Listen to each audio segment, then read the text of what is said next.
Bendito seja o nome do Senhor. Você está no canal Rascunho Teológico.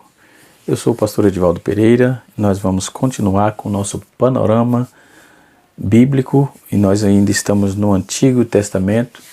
Nós vamos estar comentando hoje, fazendo um panorama, dando uma passada no livro de Esté, não é? Primeiro nós vamos saber quem era Esté e depois vamos diretamente fazer um apanhado sobre o livro de Esté. Glória a Deus. Esté, o livro de Esté, ele compõe aí o livro que narra a história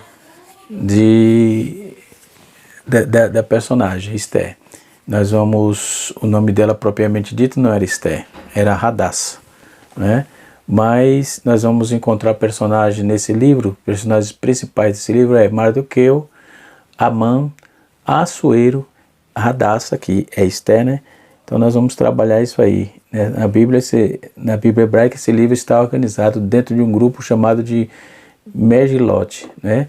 Cuja composição aí desse material, a composição consiste em 5 livros, que são, esse Megilot são Ruth, Cantares de Salomão, Eclesiastes, Lamentações e Esté, né? Isso tudo forma um panorama do livro de Esté que conhecemos aí, para conhecermos as principais características da rainha Esté, não é? Que passou posteriormente a ser rainha, né? Na verdade tem sempre de uma órfã à rainha, ok? Saindo de órfã para a rainha, esse é o livro de Esté. Então, o livro de Esté traz a tentativa de Satanás de destruir a linhagem de Jesus, podemos assim dizer. Esté tem 10 capítulos e 167 versículos, né? O livro de Esté tem 10 capítulos e 167 versículos, né? Em termos cronológicos, o evento de Esté tiveram lugar entre os capítulos 6 e 7 do livro de Esdras, né? Eles se coadunam, sempre estão batendo ali junto, né? Um pequeno núcleo de judeus tinha voltado aí a Judá, enquanto a maioria permeava aí, ou permanecia em terras estranhas, né? Esté, Mordecai, que é Mardoqueu, né? Dois daqueles que ficaram aí no estrangeiro, moravam em Susã, na cidadela principal do Império Medo-Persa, né? O rei ali era Xerxes, que também conhecido como Assuero, né? Então esse livro apresenta 2 características únicas, né? Em primeiro lugar, vamos notar a frequente repetição de palavra judeu, que aparece 8 vezes. Judeu aparece 8 vezes.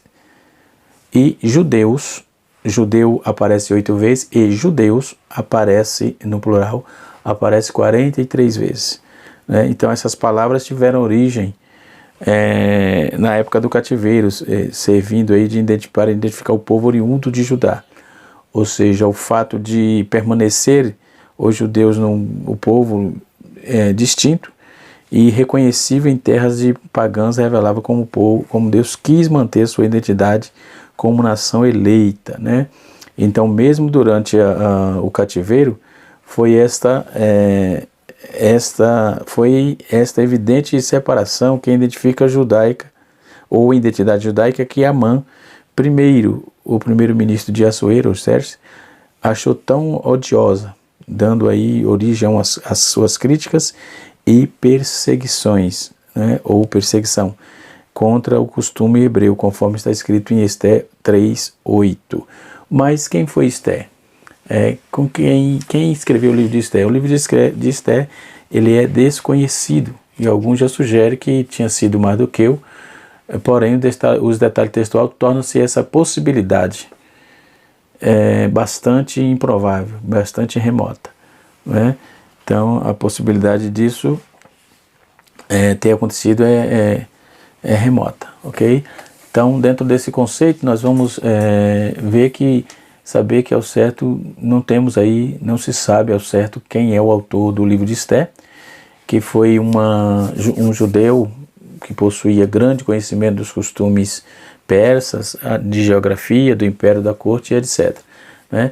Então é bem provável que tenha vivido, quem escreveu tenha vivido em Suzã, na cidadela de Suzã. Possivelmente ele também teve acesso aos escritos de Mardoqueu, né, as crônicas do governo persa, os decretos reais, devido a algumas semelhanças de estilos no hebraico que correspondente a Esdras, correspondente a Neemias, também foram apontados como possíveis autores, né? E a data que esse livro foi escrito?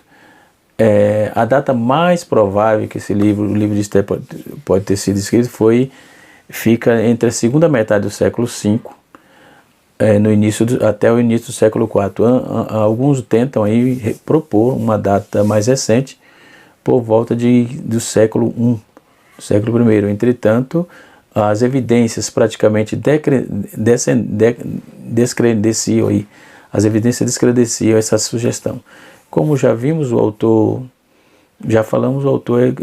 de Esther conhecia muito bem as dependências do Palácio Suzã, e esse palácio foi queimado no máximo 30 anos após a morte do rei Assuero, e também o autor demonstra uma postura favorável com relação ao rei persa, né?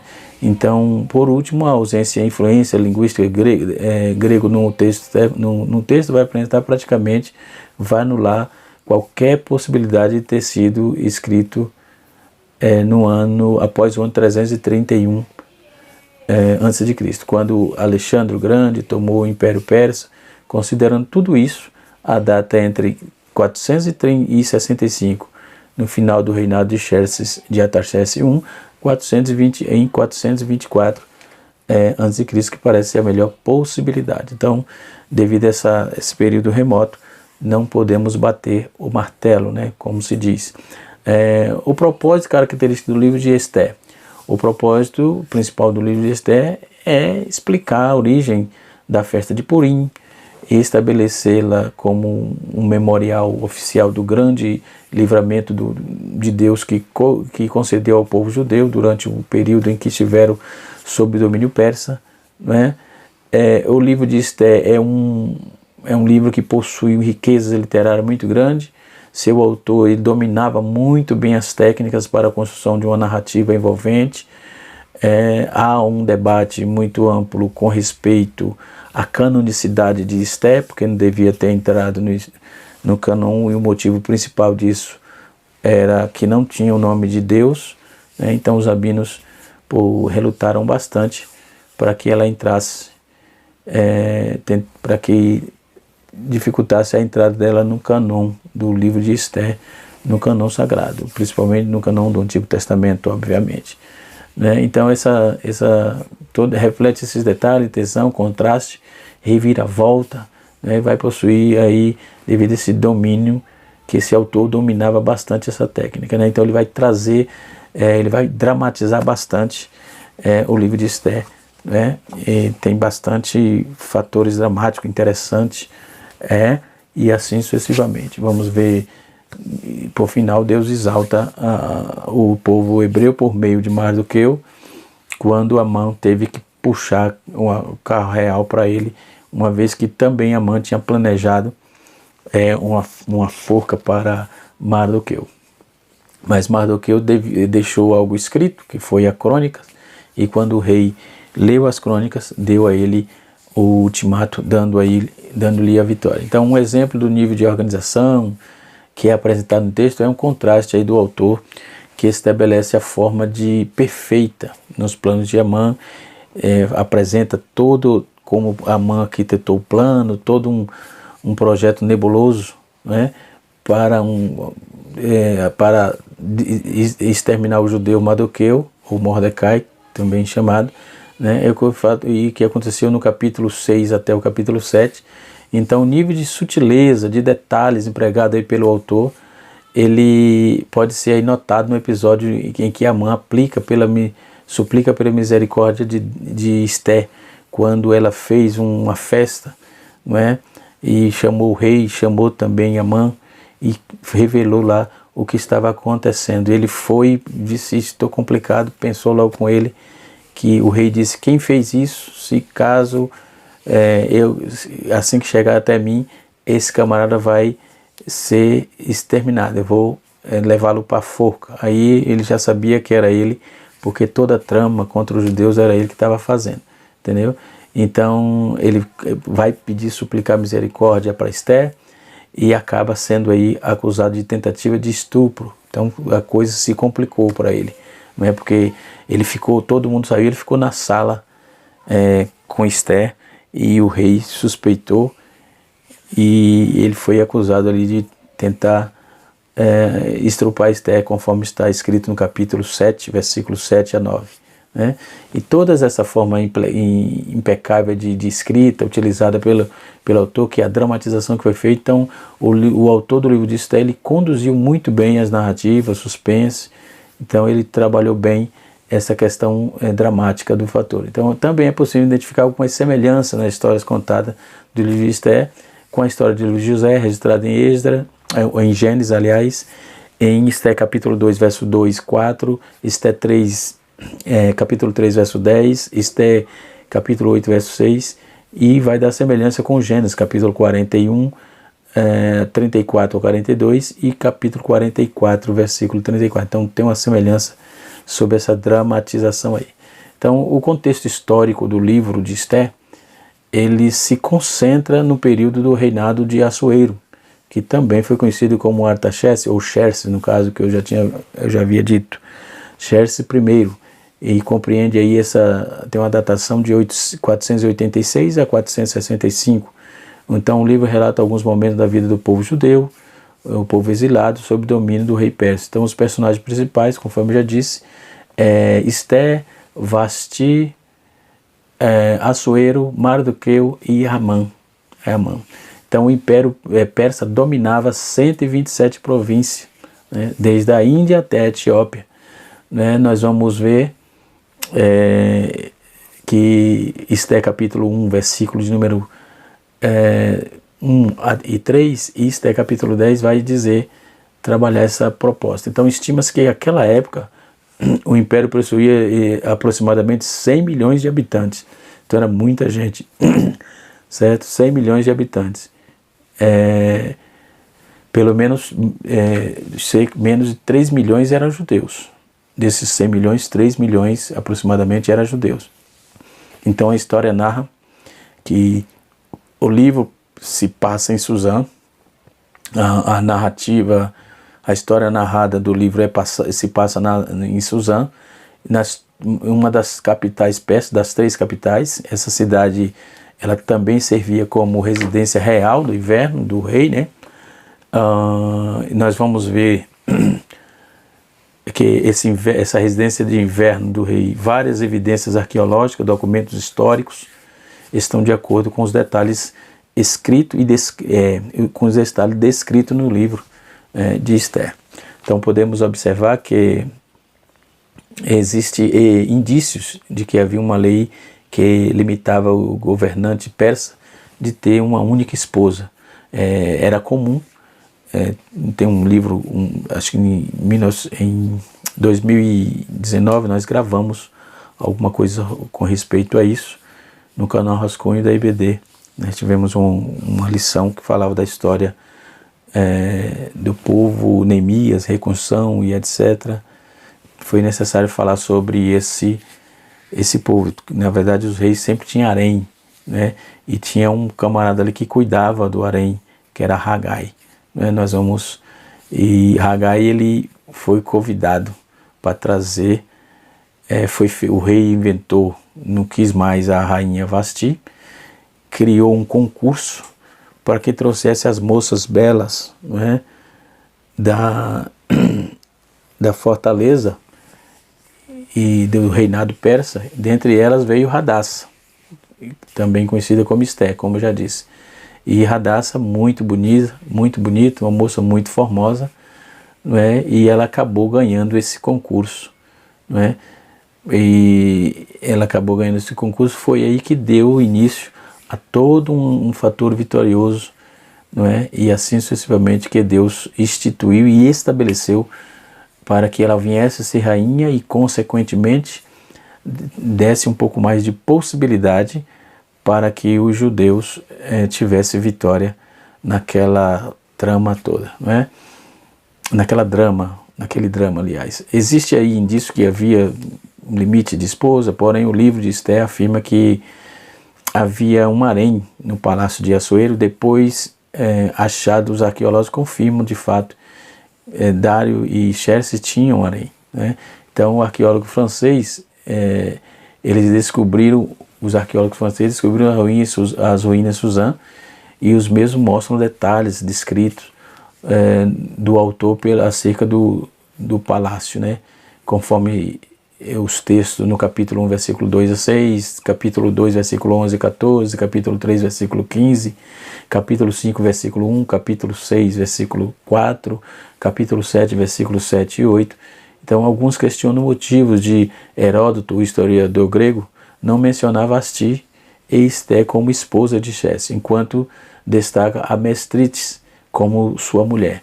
Todavia, é conhecido que Heródoto, por vezes, omitiu os seus escritos personagens importantes, não é? Então, Heródoto ele fez algumas omissões. Então, isso deixa na entrelinhas já para a gente que tenhamos essa noção que ele ocultou algumas informações. Então, nós vamos ver que houve uma assembleia, né, descrita ali. Eu falei das festas que a rainha fez por 2 vezes, né, para fazer um pedido ao rei, né? E assim sucessivamente. Então a falta de menção do nome de Deus no livro de Esther realmente tem sido debatido, tem sido contestado, né, muitas vezes, mas muita especulação já foram feitas na tentativa de explicar o porquê, né? Só que nós não vemos o nome de Deus, mas podemos observar a ação direta de Deus na vida do seu povo que estava ali exilado, né? Então, o autor por que o autor não explicitou isso? Por que o autor não colocou o nome de Deus? Uma delas é digna de nota. Apesar disso, que se sabe que o autor conseguiu transmitir perfeitamente a ênfase espiritual ali que ele pretendia, né? No livro de Esther, ele faz referência ao jejum, ao clamor dos judeus, né? Ele clamou por ajuda. Obviamente ele estava clamando a quem? Ao Deus de Israel, né? Então nós vamos ver que ele jejuando, pedindo ajuda a Deus em favor do Mardoqueu. Mardoqueu também demonstra fé em Deus, explicando se a Esther falhasse, ele sabia que o socorro para os judeus acontecia de alguma forma. Então Mardoqueu também expressa aí a sua compreensão acerca da soberania de Deus, né? Então, quando enxerga a providência divina na posição de honra que foi dada a Esther no capítulo 4, verso 13 e 14. Então aqui também vale mencionar os versículos que eles destacam a fala dos sábios da esposa de Amã, né? Que disseram: se Mardoqueu diante de quem já começaste a cair, a descendência dos judeus não prevalecerá contra ele, antes certamente cairá diante dele. Esther, capítulo 6, versículo de número 13. Então são informações importantes, né, do livro de Esther. Os princípios fundamentais do livro de Esther ensina que alguns princípios fundamentais para a nossa vida cristã, vai trazer algumas lições, né? E nele vamos aprender que em determinados momentos o povo de Deus sofre intensas perseguições de seus inimigos, porém Deus preserva o seu povo diante dos períodos difíceis. Nos períodos difíceis Deus ele guarda o seu povo, ele tem o seu povo em segurança, ele tem e mantém o seu povo em segurança. Então devemos permanecer fiéis ao Senhor, esperando sua provisão a nosso favor, confiando que ele derrotará, aliás, definitivamente por completo todos os inimigos. Então são informações importantes. Nós podemos ver que no contexto, a introdução, o contexto a escolha da noiva. Nós vamos ver o conflito entre Amã e Mardoqueu, a ameaça do povo judeu e a ruína de Amã, e a defesa e o livramento do povo judeu, né? Tudo isso está dentro do contexto do livro de de Esther, né? Então, conforme já dissemos, o tema principal é a libertação dos judeus por meio da rainha Esther, que já começa ali no capítulo 4, verso 14 a seguir, um texto-chave, né? Sempre proposto. O livro de Esther gira em torno de um fato histórico que acontecera, né? E muito importante, são simplesmente uma história com finalidades morais. O livro da nação hebraica, antes de ser aniquilada após o cativeiro babilônico, a nação hebraica tivesse deixado de ser 500 anos antes de Cristo, né? Mas Deus teve misericórdia e deu vida, né? E deu sequência à nação de Israel. O rei furioso aceitou o conselho dos sábios, destronou a rainha. Isso fala de Esther, né?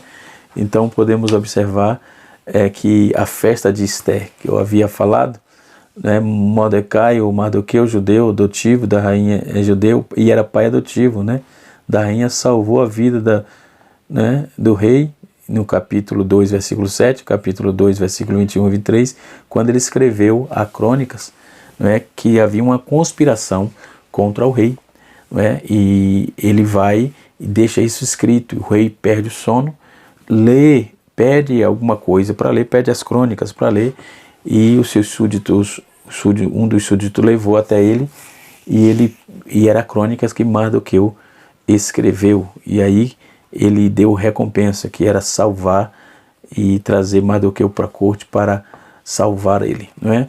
E para honrá-lo, na verdade. Então a ascensão de Naamã e a recusa de Mardoqueu de honrá-lo, né? A fúria de Amã, né? E a decisão de destruir todo o povo judeu está você vai encontrar no capítulo 3, versículo de 1 a 18, né? Mas de repente o luto dos judeus por causa do complô de Amã. O luto era a contrição dos judeus, que começa a partir do capítulo 4, versículo 1 até o versículo 4. Mas a determinação heróica de Esther de comparecer perante o rei com um plano, né, em mente, que pudesse frustrar o complô montado ali contra o povo judeu, contra Mardoqueu especificamente. Esse negócio de traição, de complô, isso é uma desgraça, né? Isso é uma tribulação. Mas se você é fiel a Deus, permanecer na presença de Deus, ficar quieto, entregar tudo na mão do Senhor, o Senhor vai reverter esse complô. E aquele que se levantou contra você, com certeza, isso não é triunfalismo, isso é Bíblia. Está aqui escrito no texto, capítulo 4, versículos 5 a 17.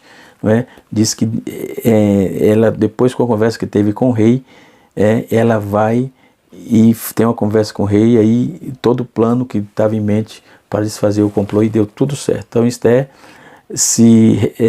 ao ser recebida pelo rei, convida Amã para a festa, no capítulo 5, versículo de 1 a 8. Foi onde ele foi desmascarado. Então Amã prepara uma forca para Mardoqueu, no capítulo 5, verso 9 a 14, e durante a noite de insônia do rei, ele examina os registros que ocorreu no decorrer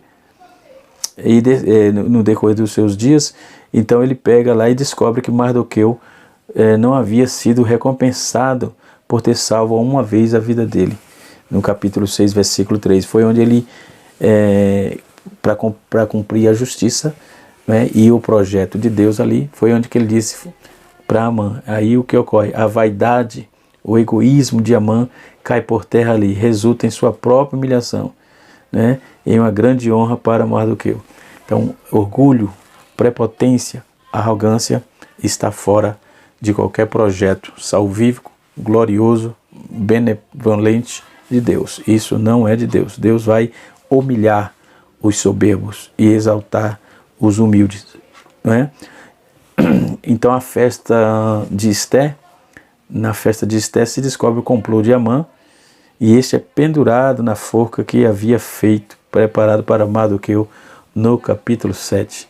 A festa de Purim são eventos aí preliminares, né? O rei autoriza a vingança dos judeus contra os seus inimigos. A vingança é executada no capítulo 9. No capítulo 9, versículo 20 a 31, a festa é instituída, a festa de Purim, e a exaltação de Mardoqueu, né? A exaltação de Mardoqueu no capítulo 10. Então, O livro de Esther tem um propósito duplo, foi escrito para demonstrar a proteção e o livramento de extermínio iminente do povo judeu, né? E em segundo plano aí, nós vamos ver que foi escrito também para promover o registro de um contexto histórico da festa judaica de Purim, né? Que foi instituída no capítulo 3, versos 6 e 7, capítulo 9, verso 26 a 28, né? E assim sucessivamente. Então, nós vamos ver que o livro de Esther tem 5 características. Uma delas, a primeira característica, é um dos livros da Bíblia que leva o nome de uma mulher. É um dos livros da Bíblia que leva o nome de uma mulher, sendo Ruth o outro nome. Então, o nome de mulheres na Bíblia, de livro de mulheres na Bíblia, só tem 2, a saber, Ruth e Esther. Muito bem. O livro começa e termina com a festa mencionada em um total de 10 festas ou banquetes, né? Então ele começa com festa e termina com festa, né? Num decursor dos quais se desenrola boa parte do tema, do drama do livro, né? Outra curiosidade característica importante é que o livro de Esther é o último livro dos 5 rolos da terceira parte da Bíblia hebraica, chamada de hagiógrafo, né? Ou escritos sagrados. Cada um desses rolos é lido publicamente em um dos dias das festas judaicas, né? Então este aqui é lido na festa de Purim, né? Conforme está nos versículos 14 e 15, no dia 14 e 15 de Adar, ou de abril no caso, né? Que comemora assim, o grande livramento do povo de Deus, da Pérsia, então durante o reinado de Esther. A quarta característica desse livro é que, embora o livro mencione um jejum de 3 dias de duração, não há qualquer referência explícita a Deus, à adoração ou à oração. O aspecto que tem levado alguns críticos a isentarem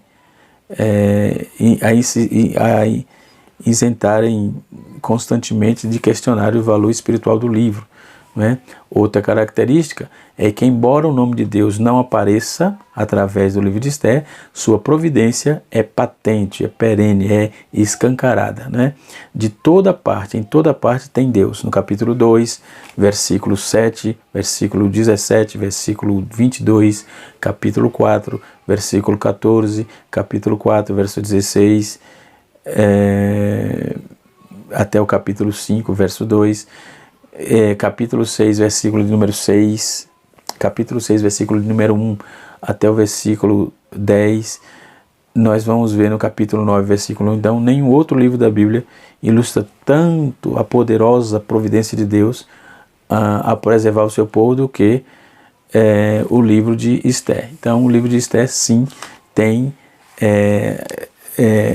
subsídio, né? Sobejos com respeito à provisão de Deus sobre a vida do seu povo, não é? Sobre a vida do seu povo.